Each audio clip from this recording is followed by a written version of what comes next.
શું નામ તમારું? મારું નામ નરેશ પિથાણી. નરેશભાઈ, તમને શું લાગે છે રાહુલ ગાંધી ઇલેક્શન પછી કહે છે અમે દરેક મહિલાઓ ગરીબી રેખા નીચે હશે એના ખાતામાં 8,500 નાખીશું ખટાખટ ખટાખટ?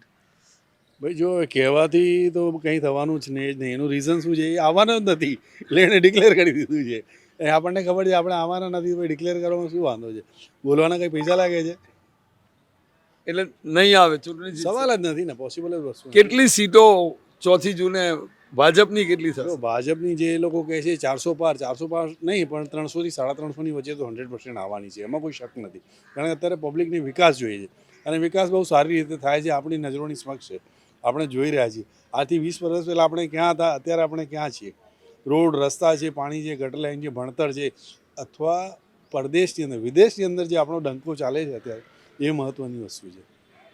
ભારતને એક નવી ઓળખ મળી છે. બિલકુલ. અને ભારતને ઓળખ મળીને અમને ઓળખ મળી છે કે અમે એકચ્યુઅલી અમે બહાર બી જઈએ છીએ, ફોરેન બી જઈએ, ત્યાં અમને એવું જ કહે છે ઇન્ડિયાથી આવો છો, મોદીને ત્યાંથી આવો છો, એટલે અમારા માટે ગર્વની વસ્તુ છે.